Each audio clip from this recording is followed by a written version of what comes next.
What is up, everybody? Happy Friday. It's July 5th, and you're watching Player Profiler Today with Brendon Booth. Let me check. I'm still Brendon Booth. Today is July 5th. It's the day after the fireworks. I really had a rough night staying up with my dog until 3, 4 in the morning because he was really responding to the fireworks, and it was pretty annoying. So if you're out there and you're going to do fireworks on 4th of July, New Year's Eve, etc., please just do it outside of town where you're not going to bother the dogs, because it really scares them, and we love dogs. If you love football, chances are you love dogs. Anyway, it's Friday. We got a great show. We're going to get into it. Guess what? I'm not alone. I got a guest this week who's going to help me deliver the news, and that is Jonny Tooma. Let's welcome him, everybody. Yay, Jonny Tooma. Hey, Johnny. I like your What's shirt. up? What's up? I want that shirt. I know, right? Yeah. I don't know. Something is happening with your mic. I don't know if it's my mic or let's do that and see if it's any better. Go ahead and say something to the viewers, Johnny. Can you hear me better now? No, it's I don't know if that's gonna come across on the recording, but it's really bad. So that's fun. Well, I guess we can get the show started.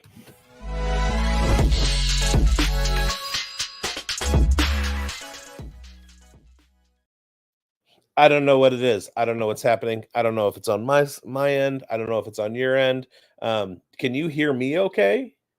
I can hear you. Can you hear me? Now I can hear. Now you're Better? You're coming through. All right. So basically, this is the format of the show. I go over the player news and everything. Johnny doesn't know because he probably doesn't watch me.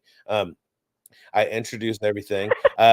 Today, we're going to be doing the second part of an 8-part series previewing each team by division. I'm going by alphabetical order, which is the easiest way. So last week we did the AFC East because A comes before N and E comes before C oh crap, no, I didn't do it right.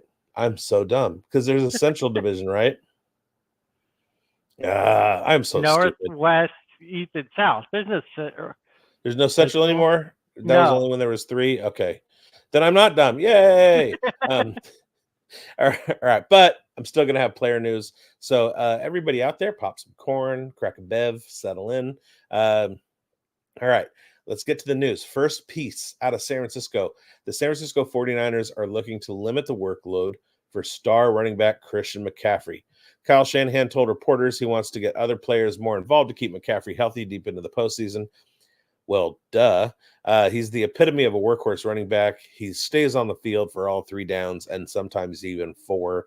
He's notorious for never wanting to leave the field for any reason, but who does want to? That's good. He's a warrior. He led the NFL last season with 1,459 rushing yards and 21 total touchdowns, 564 yards. And he was the NFL Offensive Player of the Year. He's been doing that since he was in Carolina. And other than a couple of seasons where he had pretty catastrophic injuries, he seems to be on the field a lot. That's the kind of thing that leads to catastrophic injuries. So, Jonny Tooma, my question to you, you're Kyle Shanahan. Are you going to say we're gonna cut down his workload, and then are you going to do that? I think it's just about giving him the high value touches, right? And that's all that matters for fantasy players and for the 49ers at the end of the day is like, is he still going to score? Is he still going to produce? It doesn't hurt to alleviate him taking some HB dives up the middle, cutting down on those 4 or 5 times a game to keep him fresh throughout the season. But I'm not really buying this as like he's going to go down to 70% snap share or 60%. Like they're going to want to use this guy. They love him too much. What do you think? He's the dude. I don't think it's going to change anything. I think what's going to wind up happening is, yes, that's their intent. I mean, you never, as a coach, you never want to put your your players in a position where they're being overworked and risking injury and things like that. But what it's going to come down to is, like you said, value touches. He's going to be on the field when it matters, and Right. you know, there are going to be a lot of times where it matters. So it's, I don't think it's gonna, In that I don't think offense, it's gonna for affect him sure. that much. Yeah. Oh, we have a Yeah. comment. Get your guys. I don't know. Thanks for watching on real time. All right, let me get back to my notes because I don't have. Okay. In other news, let's go to Guys, I love that. let's go to Panther. Let's go to Carolina. Apparently, Ian Thomas has stolen the spotlight at tight end for the Panthers during OTAs, according to ESPN's David Newton. Whoa, look out. This isn't the news Jatavion Sanders fantasy owners are trying to hear at this point in the offseason, including me in the Rainbow Bowl, benefiting the Trevor Foundation. We just finished up our draft today, and my last pick in the draft, it's a best ball tournament, and my last pick in the draft was Jatavion Sanders. I also have the Bryce Young stack, and so that's kind of disheartening for me because I have Deontay Johnson, Jatavion Sanders, and Bryce Young. So now I can't pivot because it's best ball. I can't go grab Ian Thomas. Sanders was the second best tight end prospect in the draft last year, behind Napa legend and Las Vegas Raiders legend. How is he a legend if he's not even on the field yet? He's a legend, and also a guy who, when he was in high school, ate pizza that I made. So there, Brock Bowers. The NFL felt differently. Jatavion Sanders was the fourth tight end off the board in the draft, landing with the Panthers. And there's a competition apparently. So they have a new head coach, and Ian Thomas is in there. I mean, the Panthers have never, since Greg Olsen left, have never really been like a stalwart at the tight end position. So, you know, I have to say it because it's news, but I mean, we can pretty much ignore Ian Thomas at this point. 100%. Hey, real quick, Thomas in fantasy drafts now? Dude, you got to tell me where you're getting all this fire news from. Oh, I'm getting all this fire from Player Profiler News Archive. It's our news. And would I just go to playerprofiler.com? You're going to make me scroll all the way down to the bottom, aren't you? All right. Follow Player Profiler News, PP News on Twitter at profiler_NFL, and find our archive at worldwideweb.playerprofiler.com/news. Don't type in World Wide Web. It's www, and don't type in dot. It's just a period, the punctuation mark. So yeah, that's where you can find all these nuggets. But yeah, back to Ian Thomas, I'm not buying it. And I wrote that blurb, and I kind of agree as a Jatavion Sanders owner. Not what I want to see or hear. You'd rather be hearing good things about him at this point in the offseason, right? Of course. But again, there were, I think I said not all that long ago, there were reports that the BC Johnsons over the world were going to start over Justin Jefferson, right? Like at this point in the offseason, you're going to hear things, and it's about being able to decipher what's real and what's not. There were the real Puka reports last year, and if you were keeping your ear to the ground, you had a good feeling they were going to be using him in week one. But some of this stuff so far, you know, just very early in the preseason, I can't buy this as news just yet. Ian Thomas has never been a thing. I don't think he's going to be a thing, but just fun stories to get in the offseason. And I'm sure someone has reached on Ian Thomas very recently. Yeah. Well, you know, Ian Thomas looked great in minicamp. So it's signal versus noise, and I've explained this on the show before. Essentially, what the period of time that we're in the summer, when you have mandatory minicamp and then you have training camp, it's essentially the doldrums. For people who don't know what that is, that's a sailing term for no wind. There's nothing happening. So you have all these beat writers who sat there and they watched everything in camp and they took notes on everybody. And then once minicamp ends, before training camp starts, they have to generate something when nothing is happening. And so they go back through all their notes and they write these little blurbs and stuff. And for some reason it makes the papers. And it's kind of like when Tom Brady was going to be the next quarterback of the Raiders. Like it's just people creating content to create content, and there's no foothold there. There's nothing tangible. So yeah, Beautifully put, brother. Ian Thomas, everybody. Love the bit of the knowledge you imparted. A little sailing. I mean, come on. Yeah. Hey, Johnny, did I ever tell you about the time I got in trouble with Bradley? I'm sure I've told you about a time or two, but I'd love to hear yours. So the topic of the next news item, I was writing up a blurb, and a friend of player profiler Jax Falcone, player profiler contributor Jax Falcone, had nicknamed this player. And so I used the nickname in the headline that I wrote, and Bradley reprimanded me and said, you can't do that. I'm talking about Romo Doomsday. Romo Doomsday. Romo Doomsday may return punts for the Bears in 2024. What? Richard Hightower, special teams coordinator of the Chicago Bears, shared that Romo Doomsday is in contention to be their primary punt returner in 2024. I don't know if he's going to beat out Velus Jones, but let the overreactions begin. It wasn't all that long ago. People were ready to give up on Justin Jefferson before his rookie year because he was reported to be the wide receiver 3 for the Vikings. Odunze has a much tougher depth chart to climb with DJ Moore and Keenan Allen in the same receiving room, so they need to get him on the field in as many situations as they can. Hightower's comments about Odunze potentially contributing on special teams shouldn't be seen as any sort of indictment on what he can do on offense. It's just, like I said, a matter of getting the ball in his hands on the field as much as possible.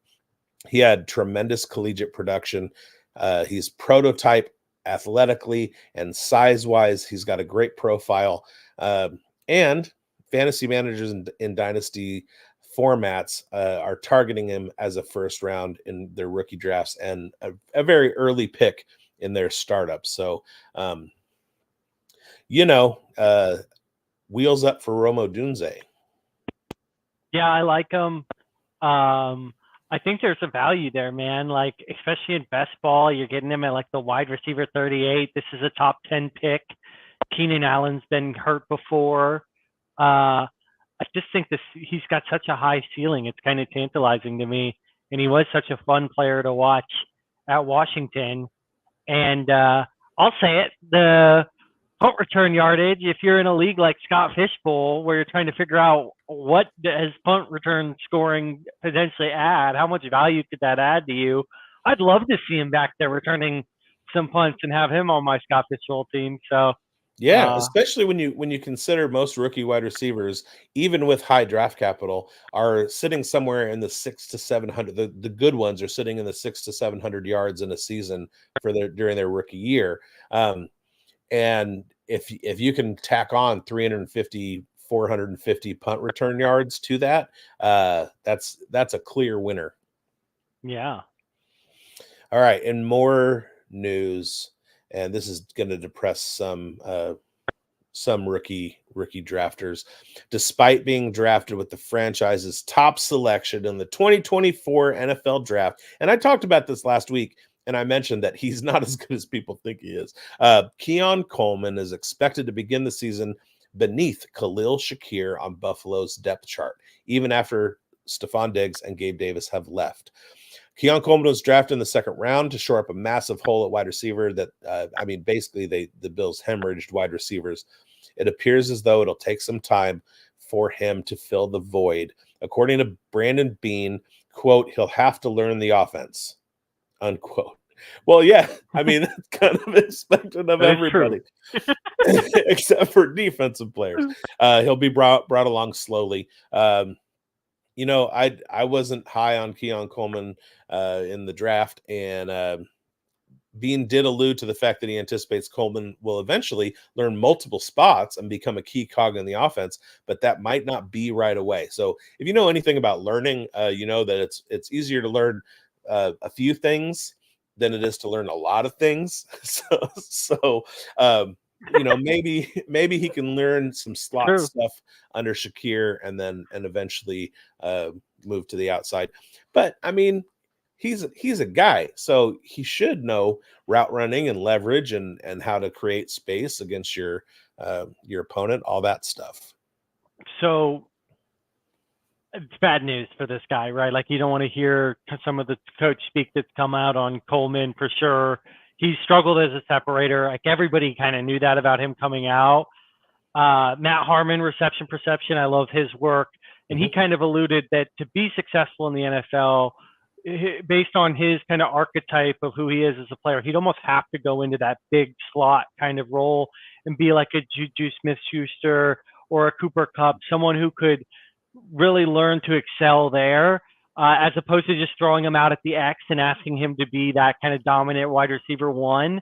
And that's exactly what they said they were going to do, right? The first thing they said was, we're going to put him in the X. And it was like, oh no, like, you've got a brilliant guy like Matt Harmon who's saying like he can succeed if you use him properly and you throw him in the slot. I could see him playing pretty well out of the slot. So hopefully that they come around on that, but I did not love hearing that they want to just throw him out on an island on the X and he can't separate, No, but my zero shares have no cares. Zero cares.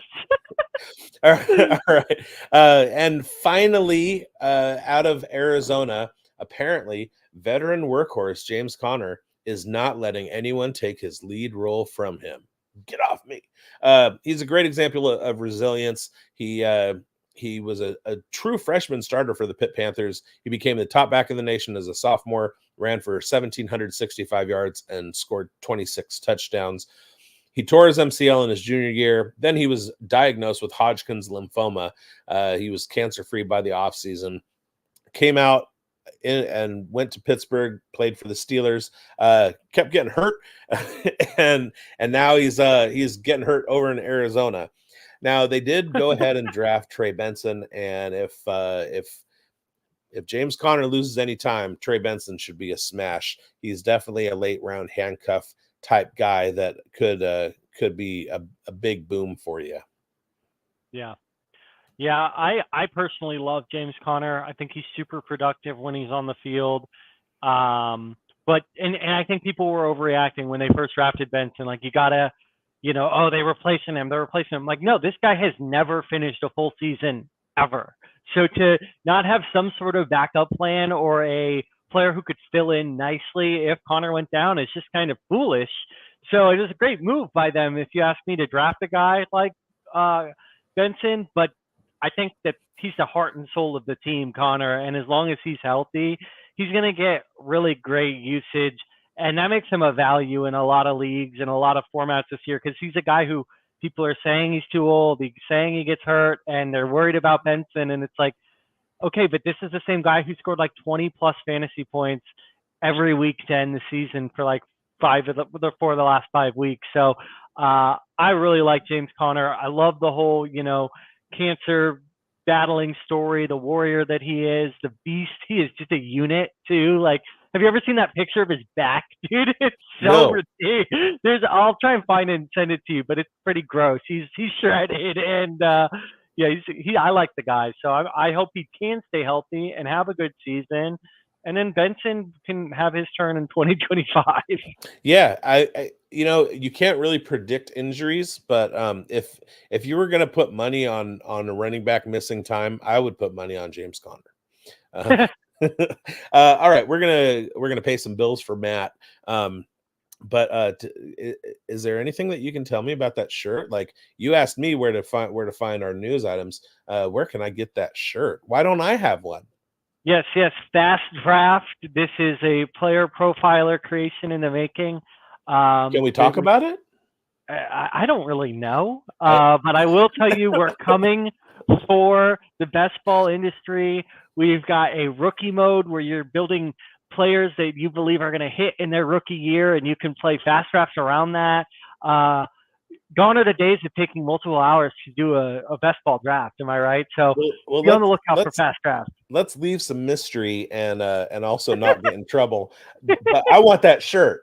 How did you get the shirt? Did they just oh, I begged Matt. I said, hey, like, I would love to buy some merch from Player Profiler, and he was like, oh, happy to send you a fast track shirt or whatever. Took a little bit in the mail, but shout out to our CEO Matt Kelly, the dude's a man of his word and The a really founder, stand-up guy. the Yeah, podfather. just an awesome guy to work for, and some of the things that he's brought into the fantasy football industry. So, yeah, shout out to Matt for the shirt.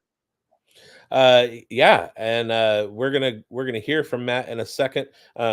And while we do that, I'm gonna go ahead and text him real quick and let him know I will wear that shirt on every podcast I do from now until. Dude, somebody's jealous. Absolutely. All right, take it away, Mr. Kelly. Hey, I want to take a moment to thank you for tuning in. It's important to me that all of our media be free, and one of our key missions is to make as much statistics and information and deep analysis available on playerprofiler.com for free. This is only possible because of you allowing a true independent sports media enterprise to thrive unlike any other in the business. So please subscribe to the All In package to continue to make all this possible. If you can't do All In, that's okay. We have a draft kit. Or you can just subscribe to the player rankings. Those now include tight end premium FFPC ranks, our brand new data analysis package will blow your hair back. And of course, there's our Dynasty Deluxe and our DFS Dominator. Take a moment, check out our premium services to ensure that all of our stats, information, data, content is available to you, especially you, the people that get the site and get the show. Yeah, he's not lying. I got the Dynasty package and it blew my hair back. All right. All right. This isn't that type of show where I go through and answer a bunch of questions and stuff, although I would love to do a Q&A. When this was pitched to me hosting and everything, it was pitched to me as it's kind of like doing the news. So but I do have a question from Leo Longoria. Thank you. Or Longoria. Better season, Wandale or Luke McCaffrey? Wandale. Yeah, Wandale. I second year back from an ACL. Dude looked pretty explosive last year. He had like a nice long rushing touchdown. PPR leagues. This guy's gonna eat. Yeah, Wandale. Yeah, target leader, and I mean, really, they got rid of Sterling Shepard. He was the target leader for the Giants last year. We'll get into the Giants in a little bit, but his competition now is basically Malik Neighbors. There's plenty of targets to go around, so I'm not worried about his production. And then Luke McCaffrey, love him. I love his profile. The thing is, A, he's a rookie. B, he's a converted wide receiver. He didn't start off. He wasn't a wide receiver in high school or when he started in college. He was a quarterback.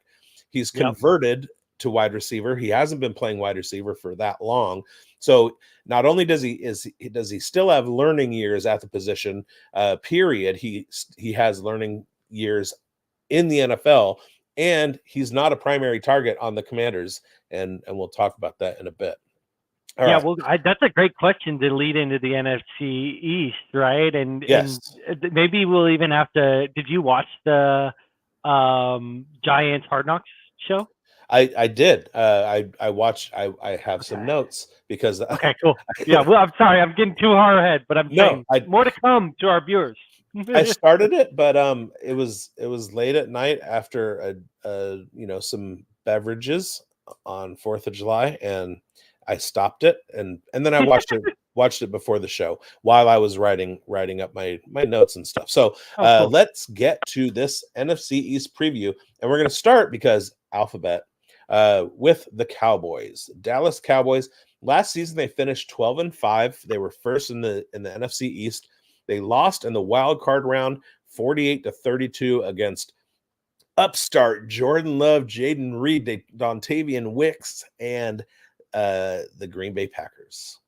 So sad to see it, Cowboys fans. Once again, you had everything going for you and failed in the playoffs. Now, they scored 509 points, 29.9 points per game, which was first in the NFL. And they were fifth in total yards. On defense, they were pretty consistent. They allowed 315 points. They were fifth in that category and fifth also in yards allowed. So they had the offense. They were scoring more points than everybody else. They had a top 5 defense. That is the formula for winning a Super Bowl. That is something, as a Raiders fan, we have been like screaming for, pairing a good defense with a good offense. We've never had it, or haven't had it in a long time. And the Cowboys had it and choked it away. They had an expected win-loss record of 12.9 and wins and 4.1 losses. That expected win-loss is based on point differential. They should have won 13 games. They lost one by luck. I explained that last week. It's not like luck, like luck of the draw. It's just a word to talk about things that you can't analyze, things that can't be quantified. They went through some changes. They lost Tony Pollard, offensive lineman Tyron Smith, and Tyler Biadasz. I like calling him Tyler Badass.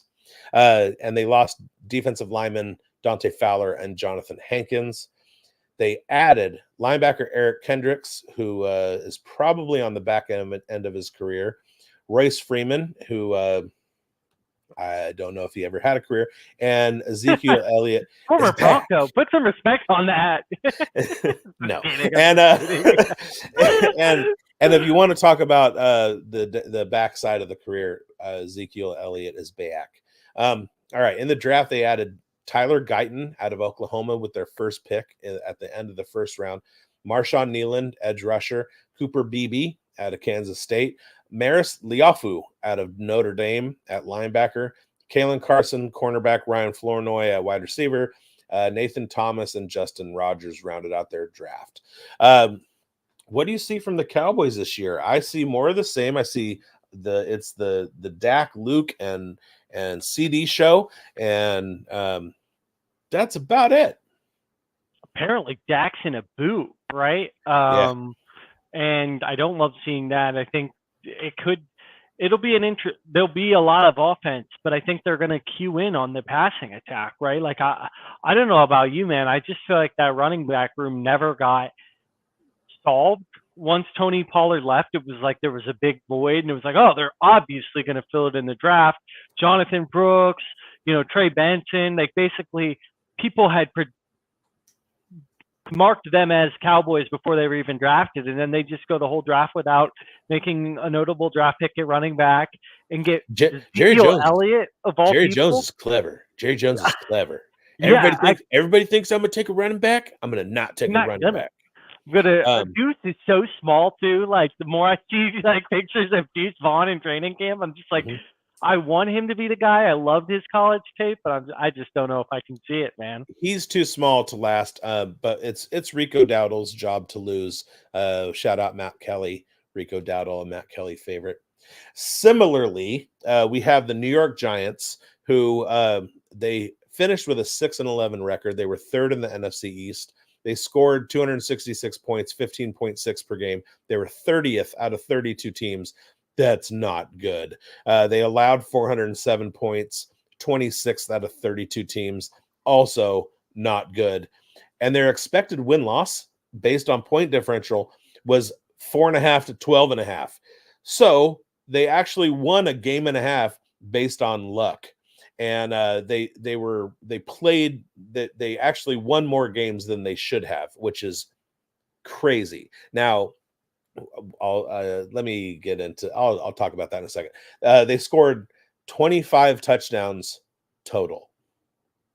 That's less than 2 per game. They allowed 45 touchdowns. That's not good. But worse, they allowed 85 sacks. Dallas and Philly combined for 79 sacks allowed. Oh, that's times have been better in New York with the Giants. They got rid of Wink Martindale, and Shane Bowen is the new defensive coordinator. Darren Waller retired. Saquon Barkley goes to the Eagles. Xavier McKinney to Green Bay. Jihad Ward and Sterling Shepard. A lot of moves. No longer in the building. They are the topic of this offseason season of Hard Knocks, and the first episode was pretty interesting. Very cool. It was all with Joe Shane, and he was talking a lot about the free agent signing. They're dealing with Saquon Barkley going into the draft and everything. And similar to the Cowboys, what they should have done was hammer offensive line in the draft. And let me look. They went wide receiver, safety, cornerback, tight end, running back, linebacker. Huh.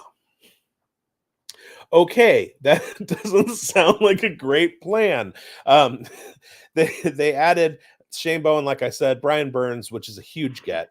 They traded for him, and dude is phenomenal. Allen Robinson, the Green Goblin, Jalen Mills, former Philadelphia Eagle, and the autographer of a jersey I won on Fantasy Cares for Christmas, the 24 days of Christmas jerseys or whatever that they gave away. They also added John Runyon.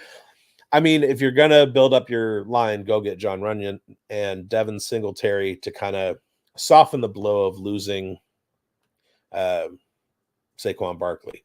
In the draft, they added Malik Neighbors, who I think is the best receiver in the draft. Dog, dude. Tyler Nubin, safety from Minnesota, Drew Phillips from Kentucky, Theo Johnson at tight end, who will become the heir apparent behind Daniel Bellinger, Tyrone Tracy, running back from Purdue, and Darius Masau out of UCLA, a linebacker. We'll get into we'll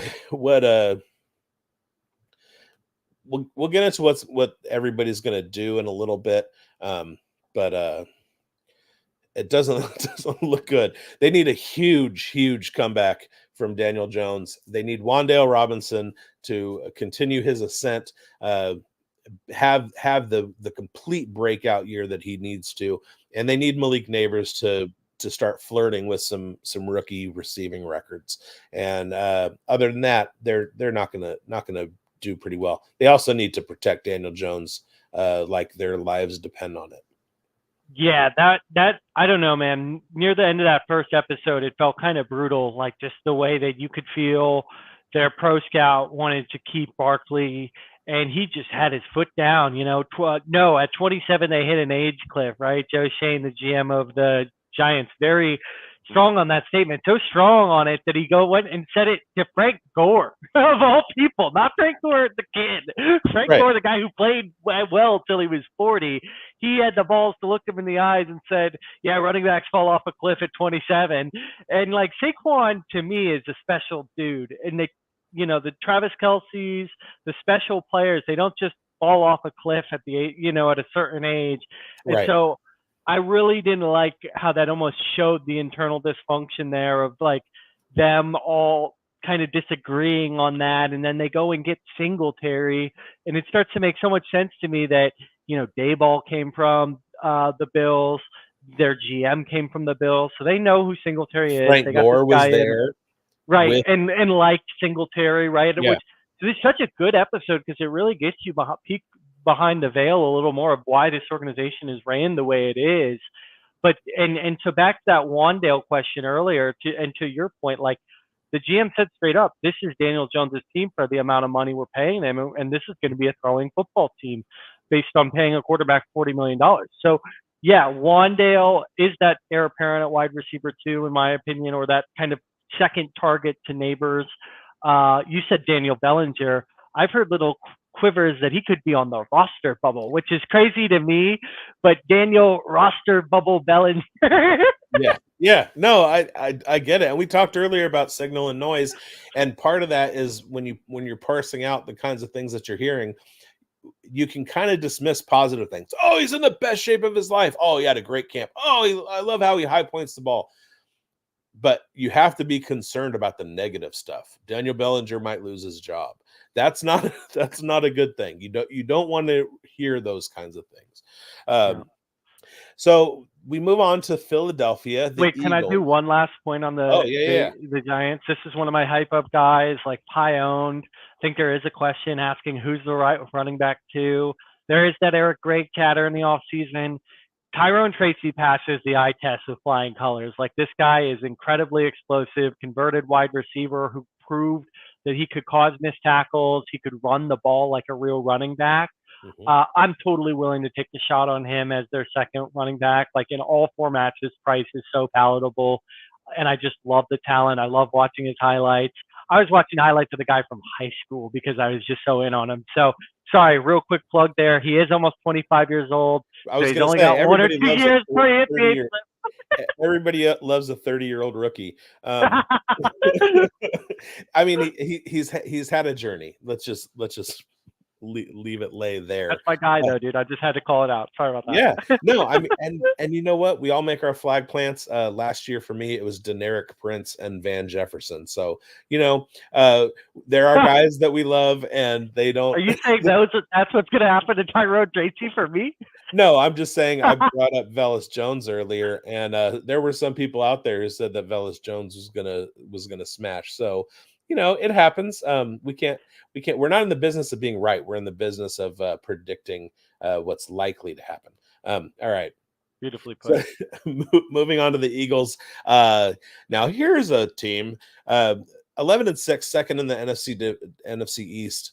They scored 433 points. It was 7th in the division. But 428 points, 25.2 games allowed, 25.2 points per game allowed, and they were 30th in points allowed on defense out of 32 teams. That's really bad. I said they were 11-6. Their expected win-loss based on point differential was 8.6 wins and 8.4 losses. They were supposed to be a 500 team because of how terrible their defense was. And then guess what happened? They got into the wild card, and the Buccaneers beat the brakes off them 32-9. That's a Cowboys level bow out of the first round. Jalen Hurts is a difference maker, and they have a quality receiver room and everything. They added to it, and we'll get into that. But when you have an offense that is top 10, 7th in points and 8th in yards, and then you pair that with a defense that's 30th and 20 in points and 26th in yards, you're talking 20 mid 20 teens Raiders level right there. They lost Kevin Byard and Hassan Reddick, but they had a lot of additions. They signed tight end Albert Okwuegbunam. Alberto, Broncos legend. Don't name check me on that. Albert O is there. TDP, Tyrion Davis Price, former UCLA product and 49ers draftee, and tackle Darian Kennard. They added Julian Okwara, outside linebacker. They signed Tyler Hall, cornerback, to a contract for 1 year. Oren Burks comes over from San Francisco. Defensive tackle PJ Mustipher, linebacker Devin White, Kenny Pickett. They traded for him, probably for a 6-pack of beer and a bag of Cheetos. CJ Gardner Johnson, Devontae Parker, Saquon Barkley, and Bryce Huff. So it absolutely looks like, and also CJ Uzomah and Mekhi Becton. Now, the Eagles absolutely looked at what was going on in the building and said, we need to add to that defense. And they absolutely went out and did that. CJ Gardner Johnson, Devin White, Bryce Huff, all are great players. Oren Brooks is a lesser known guy who smashed for me in IDP last year. Tyler Hall is a good cornerback. I mean, they really like Julian Okwara. I mean, they know they read the writing on the wall and said, we need to fix this. Did you even mention, sorry if you did, because you recovered a lot there, the cornerbacks that they added in the draft, right? Yeah, I was about to get to that. Okay, sorry, I didn't mean to interrupt, but yeah, to your point, just like those two too, right? Like it's just intense, all of that. You could totally see this defense being completely different next year. Yeah, everybody, if you didn't know already, Jonny Tooma is a cart and I am a horse. All right. They drafted Quinyon Mitchell, cornerback out of Toledo. I participated in a lot of pre-draft stuff and thinking that the Raiders weren't going to have legend Brock Bowers fall into their lap, and needing a cornerback to replace Meek Robertson, and not wanting them to make a huge move to get a quarterback if it wasn't Jaden Daniels, I mocked Quinyon Mitchell to the Raiders at 13. He falls to 22. The Eagles pick him up. They back him up with Cooper DeJean out of Iowa. 2 absolute stud cornerbacks, probably the 2 best cornerbacks in the draft. They got them both. Jalex Hunt out of Houston Christian at edge. Nobody's heard of him or Houston Christian. Running back Will Shipley, who I am a huge Will Shipley stan.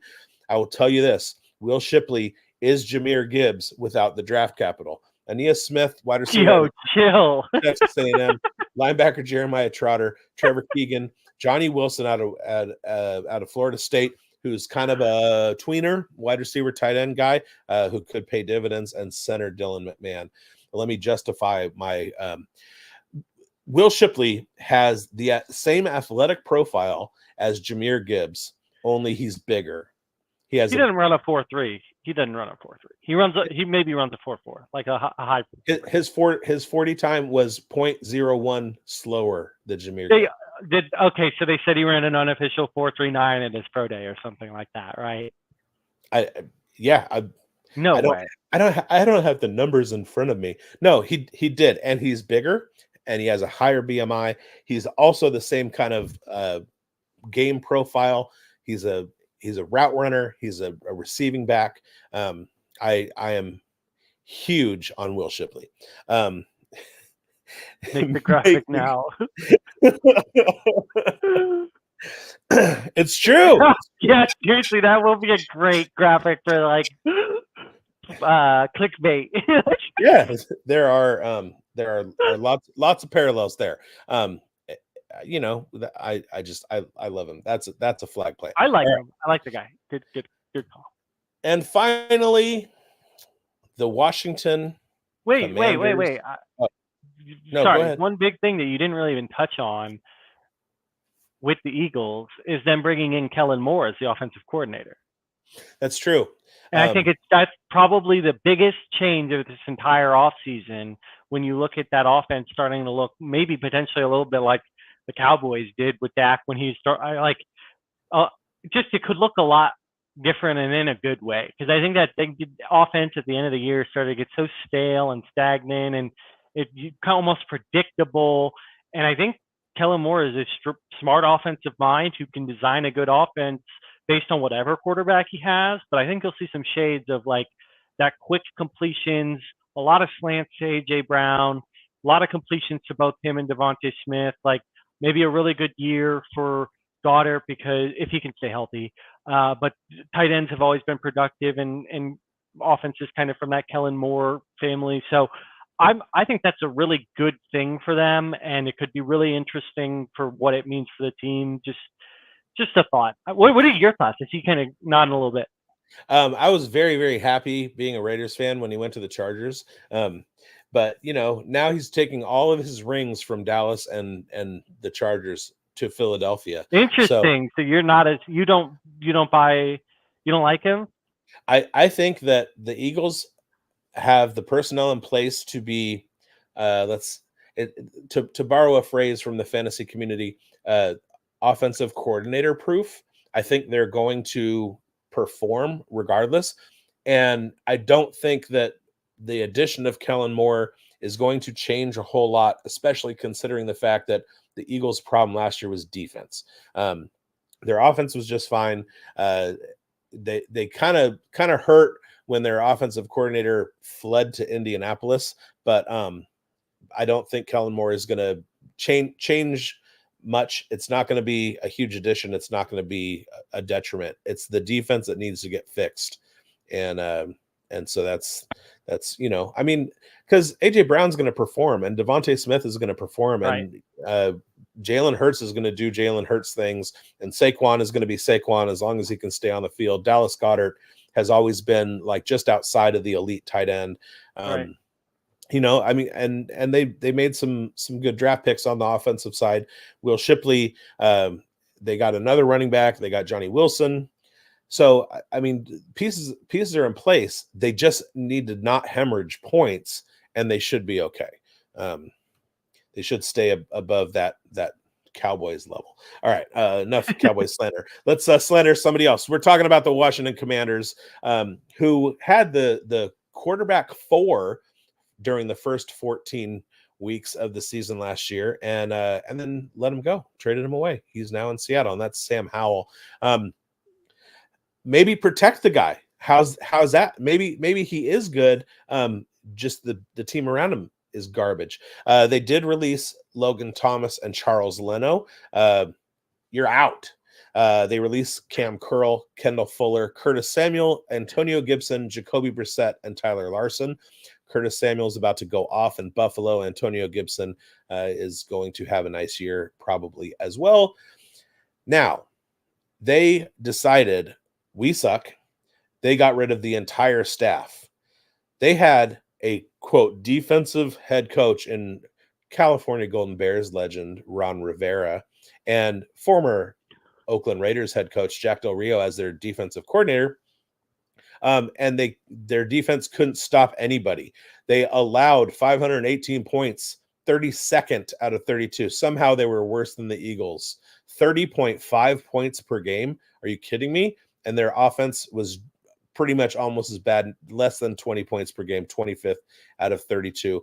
Their expected win-loss was 4.3 wins and 12.7 losses. They were 4-13, and they were just basically a dumpster fire. Now they did do some things. They went out and they got Austin Eckler. Talk about twilight of their career.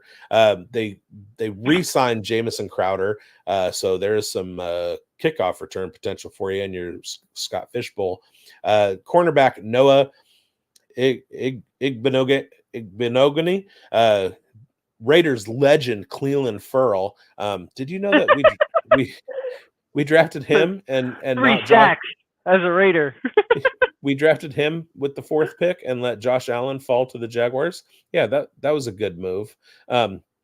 They signed Dante Fowler Jr. They signed Tyler Badass. They signed safety Jeremy Reeves. They signed linebacker Bobby Wagner. They signed Marcus Mariota. That'll move the needle. Nick Allegretti, Jeremy Chin. Hopefully he can stay healthy. And linebacker Frankie Louvu. They also signed former Falcons linebacker Michael Walker, who I like a lot. And they got Dan Quinn in the building as their head coach, Cliff Kingsbury as their offensive coordinator, and Joe Whitt as their defensive coordinator. More importantly, Adam Peters is their GM, former San Francisco guy. So you know the tree that he fell from, and he's going to do good things. He went out and he drafted Jaden Daniels. He drafted Jerjon Newton to play the defensive tackle position.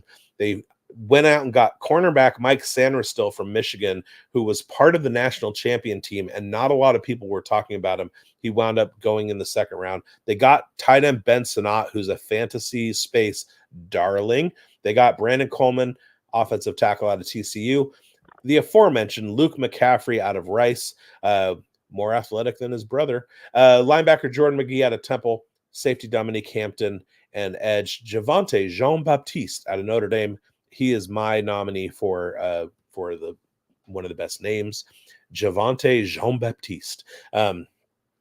So the Commanders, I mean, maybe they were looking at their defensive line and huge contracts coming for Chase Young and Montez Sweat, maybe, and they were like, we need to take these 2 elite defensive linemen and get rid of them.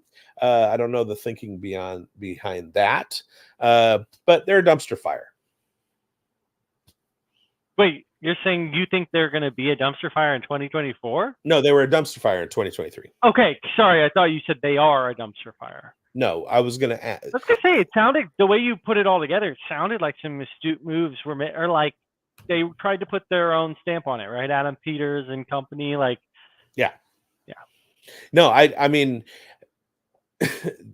I was going to ask you, in the division, who do you think are going to be the biggest risers by win total, the biggest fallers by win total, and what teams are going to make the playoffs, you think? So wait, real quick story on Commanders. I saw Cliff Kingsbury in a speakeasy in Nashville, Tennessee. And it was right around the time where he was leaving the Raiders and going to the Commanders. Nothing was final yet, but that news was like breaking. Yeah. And I'm in the speakeasy with my wife. This guy walks in. I'm like, that is totally him. And he's taller and he's just as handsome as you'd expect. He's like 6'3", almost 6'4". He gets a water, sits at the bar, looks like both ways, and then like has a phone call, walks out, never came back in. Interesting. Don't know where he was going. Don't know what happened, but Cliff Kingsbury, everybody, anybody, anyways. I don't know, man. Talking through that Philadelphia Eagles got me really excited about what could be for them if things go right. I could kind of see it being like the opposite, where you get, I think of like the Lakers, if you remember when they got Steve Nash and like they had that big five and then they ended up like being terrible. Yeah. But they've got kind of that superstar lineup on paper where it's like you've got Saquon, Jalen Hurts, and Brown on the offense, and then defense, they've seemed to plug up a lot of holes. So I would say that they're my pick to win the division. They're also my pick to like probably have the most win increase, which would probably be only 2-3 games from, because they finished well last season.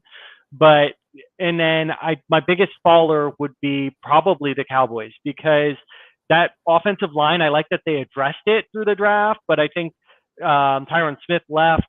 They the running back room, I think, could be problematic. I don't think they will be as dominant as a like pile pushing team as they have been in years past. Again, these are just a loose prediction from a guy who hasn't been watching them every day or whatever, but there's a little bit of trepidation there that they did enough to improve their team. So I'll keep it to those two teams just to keep it succinct. But there will be a lot of changes, and the Commanders could be a dumpster fire. That's why I was asking if you said that. I'm like, could they be really bad this year? People are saying they could be pretty bad, right? And but at least they've made a lot of moves to try and improve. And Jaden Daniels could certainly, do like CJ Stroud did and put a team on his back and carry them to the playoffs. You just don't know. Yeah, and that's that's one of those outliers where when you look at things over time, consistency tends to be a winner in the NFL.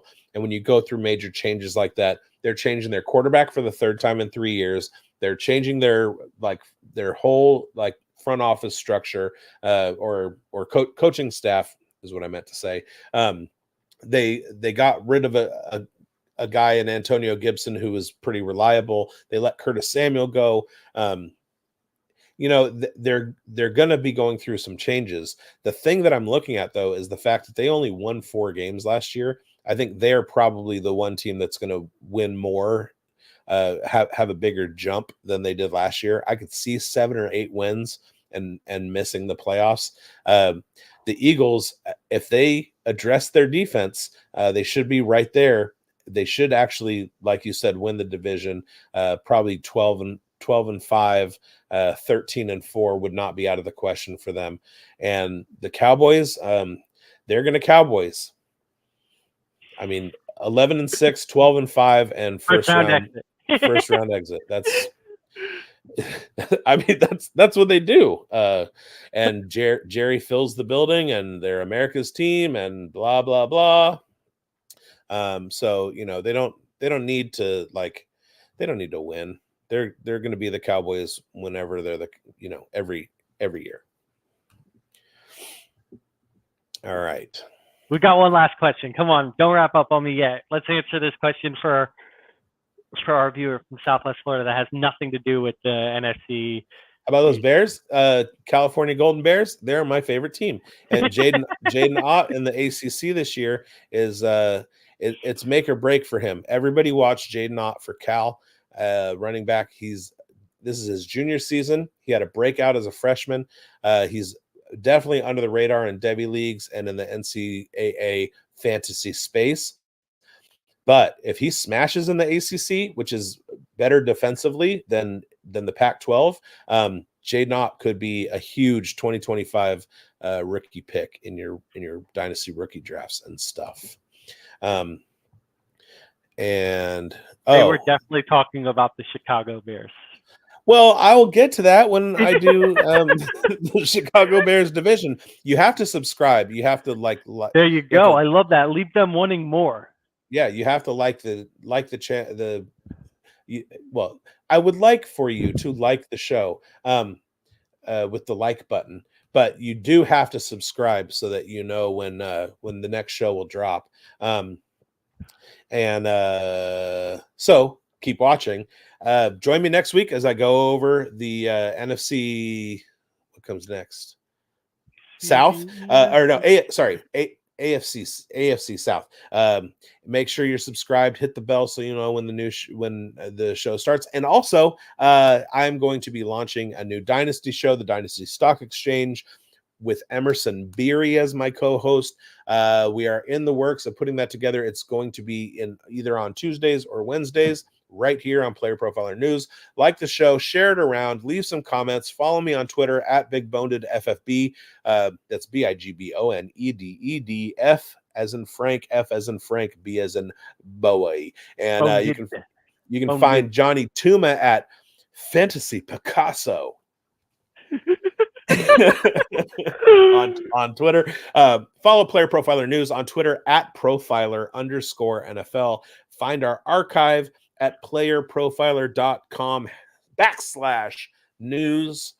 And I'll see you guys next Friday. Say thanks, everybody. Jimmy, Johnny. Say thanks, everybody. Thank you, guys. Love you guys. Bye-bye.